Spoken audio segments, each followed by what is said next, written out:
नमस्कार दोस्तों, स्वागत है आपका अपने ही चैनल पॉसिबल विद नवीन में। दोस्तों, आज हॉट टॉपिक 3 है। इसमें आपको राज्यसभा का डिटेल्स तो पहले पार्ट 1 में दे दिया गया है और पार्ट 2 में आपको इसका एमसीक्यूज़ दिया जा रहा है। तो अगर पहला आप पार्ट 1 नहीं देखे हैं तो पहले देख लीजिए, उसके बाद इसका एमसीक्यूज़ देखिए और फिर आपको समझ में आएगा कि एग्ज़ामिनेशन में वैकल्पिक क्वेश्चन कैसे पूछते हैं और जो मेन पार्ट रहता है उसको एग्ज़ामिनेशन में कैसे घुमा के पूछा जाता है। तो अगर पार्ट 1 आप देख लेंगे तो पार्ट 2 आपको और इजी से समझ में आएगा। तो इसलिए जल्दी जाइए और पार्ट 1 पहले देख लीजिए। और अगर ये इस चैनल पे आपको एग्ज़ामिनेशन कंपटीशन एग्ज़ाम से लेकर के हॉट टॉपिक जो बार बार एग्ज़ाम में पूछे जाते हैं उन सभी प्रश्न को इसमें हम उठा रहे हैं। तो हमारे चैनल पे अगर आप नए हैं तो हमारे चैनल को लाइक कीजिए, सब्सक्राइब कीजिए और बेल आइकन दबा दीजिए ताकि कोई भी अगर वीडियो हमारा आए तो पहले आपके पास मिलता रहे। तो चलिए बिना देरी के इसको शुरू किया जाए। चलिए देखते हैं इम्पोर्टेंट एमसीक्यू राज्यसभा के बारे में जो इम्पोर्टेंट एमसीक्यूज़ है जो एग्जामिनेशन में पूछे जाते हैं। तो चलिए हम लोग उसको देखते हैं। तो पहला क्वेश्चन है कि राज्यसभा में होते हैं 280 सदस्य, जिसमें से 20 सदस्य भारत के राष्ट्रपति द्वारा मनोनीत होते हैं, 275 जिसमें से 18 सदस्य भारत के राष्ट्रपति द्वारा मनोनीत किए जाते हैं, 250 सदस्य जिसमें से 12 सदस्य भारत के राष्ट्रपति द्वारा मनोनीत किए जाते हैं, या फिर 252 सदस्य जिनमें से 12 सदस्य भारत के राष्ट्रपति द्वारा मनोनीत किए जाते हैं। तो आपको हम बताए थे कि राज्यसभा में अधिकतम 250 सदस्य हो सकते हैं, जिसमें से 12 सदस्य राष्ट्रपति द्वारा मनोनीत होते हैं और 238 सदस्य जो होते हैं वो केंद्र और राज्यों से चुनकर आते हैं। तो आपका ऑप्शन हो जाएगा ऑप्शन सी। नेक्स्ट कहता है कि राज्यसभा में राज्यों को प्रतिनिधि निम्नांकित में से किस आधार पर दिया जाता है। तो आपको हम पहले ही बताए थे कि चाहे लोकसभा हो या राज्यसभा हो, दोनों में जो है सदस्यों की संख्या उस राज्य के जनसंख्या पर निर्धारित होती है। तो ऑप्शन हो जाएगा आपका बी, उनकी जनसंख्या के अनुपात में उनको स्थान दिया जाएगा। नेक्स्ट कहता है कि राज्यसभा के सदस्य चुने जाते हैं राज्यों की विधानसभाओं के द्वारा, राज्यों की विधान परिषद के द्वारा, राज्यों की विधानसभा एवं विधान परिषद द्वारा, नगर पालिका के सदस्यों एवं ग्राम पंचायतों द्वारा। तो आपको हम बताए थे कि जैसे लोकसभा जो है जनता का सभा होता है, जनता का प्रतिनिधि इसमें आते हैं, तो उसी तरह से राज्यसभा जो है वो राज्यों का प्रतिनिधित्व करता है। इसमें राज्यों के विधानसभाओं के प्रतिनिधि जो होते हैं वो भाग लेते हैं चुनाव में और चुन करके इनमें भेजते हैं। तो इसका आंसर हो जाएगा ऑप्शन ए, राज्यों के विधानसभाओं के द्वारा। नेक्स्ट कहता है कि राज्यसभा के सदस्य का कार्यकाल कितने वर्ष का होता है। तो देखिए आपको समझना है कि पहले तो आप एक समझ लीजिए कि राज्यसभा जो होता है एक अस्थाई सदन होता है। मतलब कहने का मतलब क्या हुआ कि इसका कभी विघटन नहीं होता। जैसे लोकसभा तो 5 साल के बाद ख़त्म हो जाती है ना, या फिर उससे पहले भी उसका विघटन हो सकता है राष्ट्रपति द्वारा। लेकिन राज्यसभा में ऐसी बात नहीं है। राज्यसभा जो है एक अस्थाई सदन है और इसका जो है विघटन नहीं होता है।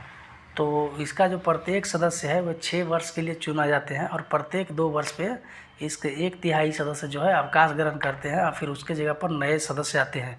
तो इस तरह से ये अवधि समाप्त होना सदस्यों की और फिर नए सदस्य के आना, ये प्रक्रिया लगातार चलते रहती है। तो इसलिए ये कभी विघटित नहीं होता है। तो इसका आंसर हो जाएगा आपका सी, 6 वर्ष।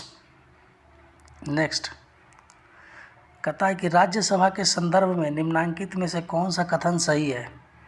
तो इसके 1/3 सदस्य प्रति 2 वर्ष में अवकाश प्राप्त करते हैं, इसके आधे सदस्य प्रति 2 वर्ष में अवकाश प्राप्त करते हैं, इसके आधे सदस्य प्रति 3 वर्ष में अवकाश प्राप्त करते हैं, इसके 1/3 सदस्य प्रति 3 वर्ष में अवकाश प्राप्त करते हैं। तो देखिए आपको खाली इतना डाल के कन्फ्यूज किया गया है। तो अगर आप खाली थ्योरी पढ़ लेंगे और अगर इस तरह से इसको नहीं देखेंगे तो आप कन्फ्यूज हो जाएंगे कि 2 वर्ष में था कि 3 वर्ष में था, आधा था कि पूरा था, आधैया था कि दोहैया था। तो इसलिए अगर आप एमसीक्यूज़ देखिएगा तो आपका क्या होगा, कॉन्सेप्ट ज़्यादा क्लियर होगा। तो आपको हम बताए थे कि राज्यसभा के सदस्यों का कार्यकाल 6 वर्ष का होता है और प्रत्येक 2 वर्ष पर इसके 1/3 सदस्य अवकाश ग्रहण करते हैं। तो ऑप्शन ए आपका सही उत्तर हो जाएगा।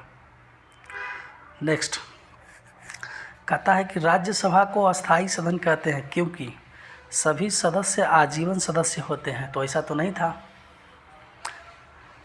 इसे विघटित नहीं किया जा सकता है। कुछ सदस्य प्रति 2 वर्ष में अवकाश ग्रहण करते हैं। तो बी एंड सी तो दोनों सही है। राज्यसभा को विघटित नहीं किया जा सकता है और इसके सदस्य जो होते हैं वो 2 वर्ष पे अवकाश ग्रहण करते हैं, 1/3 1/3 सदस्य। तो बी एंड सी यानी ऑप्शन आपका हो गया डी। कहता है कि राज्यसभा को भंग करने का अधिकार किसे प्राप्त है। तो राष्ट्रपति, उपराष्ट्रपति, सर्वोच्च न्यायालय, उपरोक्त में से कोई नहीं। तो आपको हम पहले ही बता चुके हैं कि राज्यसभा जो है एक अस्थायी सदन है, इसे विघटित नहीं किया जा सकता। तो कोई भी हो इसे विघटित नहीं कर सकता है। तो आंसर हो जाएगा डी, उपरोक्त में से कोई नहीं। नेक्स्ट कहता है राष्ट्रपति द्वारा राज्यसभा में कितने व्यक्ति को मनोनीत किया जाता है। तो राष्ट्रपति द्वारा कितना 12 सदस्य हैं, जिसमें कला, साहित्य, समाज सेवा के क्षेत्र में जो लोग होते हैं उनको राष्ट्रपति नियुक्त करते हैं। तो ऑप्शन हो जाएगा आपका सी। नेक्स्ट कहता है कि प्रथम अभिनेत्री जो राज्यसभा के लिए नामित की गई है तो Nargis Dutt, option B. Next भारतीय संविधान का कौन सा अनुच्छेद संसद को राज्य सूची के विषय पर कानून बनाने की शक्ति प्रदान करता है। तो 115, 117, 240, 249। तो ऑप्शन हो जाएगा डी, 249। कहता है कि राज्यसभा का अध्यक्ष होता है, देखिए कैसे कैसे घुमाया जाता है क्वेश्चन को।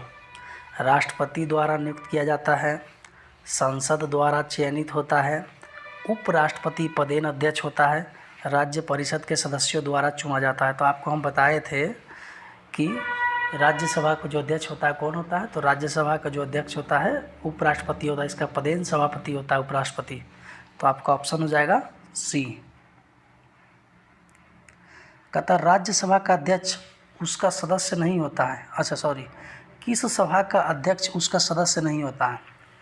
तो देखिए लोकसभा का जो अध्यक्ष होता है वो लोकसभा के सदस्यों के बीच में ही से चुना जाता है, लेकिन जो राज्यसभा का अध्यक्ष होता है वो उपराष्ट्रपति होता है और वह राज्यसभा का सदस्य नहीं होता है। तो ऑप्शन होगा आपका ए। कहता है कि राज्यसभा का पदेन सभापति होता है तो उपराष्ट्रपति, ऑप्शन ए। कहता राज्यों के चुनाव के लिए राज्यसभा के चुनाव के लिए अपेक्षित न्यूनतम आयु है। तो राज्यसभा के चुनाव के लिए अपेक्षित जो न्यूनतम आयु है वो 30 वर्ष है, ऑप्शन बी। कहता है कि राज्यसभा के निश्चित सदस्य संख्या क्या है। तो आपको पहले ही बताए थे कि राज्यसभा में अधिकतम 250 सदस्य हो सकते हैं, ऑप्शन डी। कहता राज्यसभा का सर्वप्रथम गठन किस वर्ष हुआ था। तो आपको हम पहले ही बताए थे थ्योरी में कि राज्यसभा का प्रथम गठन हुआ था 1952 में, ऑप्शन सी। फिर है राष्ट्रपति संसद का हिस्सा नहीं होता है, संसद का हिस्सा होता है, संसद का हिस्सा होता है और संसद में बैठता है, संसद में वोट दे सकता है। तो देखिए कितना तरह से फंसाता है आपको। तो आपको हम पहले ही बताए थे कि राष्ट्रपति जो होता है वह संसद का हिस्सा होता है, यानी भारतीय संसद जो है वो लोकसभा, राज्यसभा और राष्ट्रपति से मिलकर बनता है। तो इसका ऑप्शन हो जाएगा बी। राष्ट्रपति संसद का हिस्सा होता है लेकिन संसद में बैठता नहीं है, तो ऑप्शन बी। कहता भारतीय संसद बनती है केवल लोकसभा से, लोकसभा और प्रधानमंत्री से, लोकसभा, राज्यसभा और प्रधानमंत्री से, लोकसभा, राज्यसभा और राष्ट्रपति से। तो आपको हम पहले ही बताए थे कि भारतीय संसद बनती है लोकसभा, राज्यसभा और राष्ट्रपति से। कहता है कि बिना अनुमति के कितने दिन संसद में अनुपस्थित रहने पर संसद को अयोग्य घोषित किया जा सकता है। तो 60 दिन, 60 दिन तक अगर कोई सांसद बिना बताए अनुपस्थित रहता है तो उसे अयोग्य घोषित कर दिया जाएगा। कहता है शून्यकाल संसदीय व्यवस्था किस देश की देन है? तो शून्यकाल जो संसदीय व्यवस्था है वो भारत की देन है। Option A. कहता है कि लोकसभा में शून्यकाल की अवधि अधिक से अधिक कितनी हो सकती है? तो लोकसभा में शून्यकाल की अवधि अधिक से अधिक 1 घंटे का हो सकता है। फिर कहता है कि संसद में शून्यकाल का समय है। तो संसद में शून्यकाल का समय है 12 बजे से 1 बजे के बीच में, दोपहर 12 बजे से 1 बजे के बीच में। फिर कहता है कि राजनीतिक शब्दावली में शून्यकाल का अर्थ क्या होता है? तो शून्यकाल का अर्थ होता है प्रश्न उत्तर सत्र, और इसमें अधिकतम जो है लोकसभा में 20 प्रश्न पूछे जा सकते हैं और राज्यसभा में अधिकतम 7।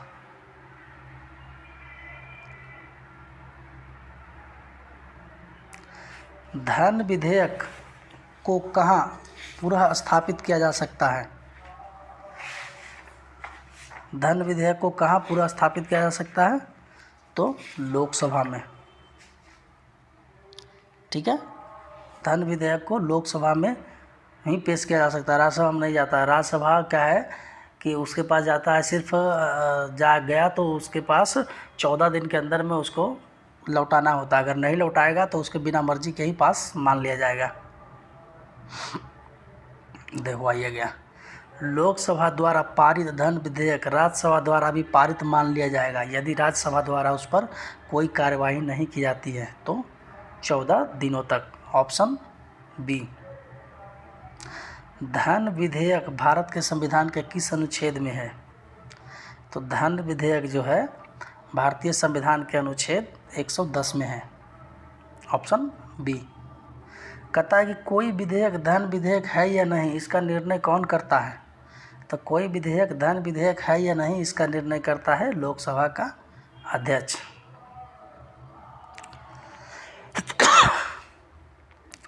भारत के संविधान के अंतर्गत एक धन विधेयक को प्रस्तुत किया जाता है।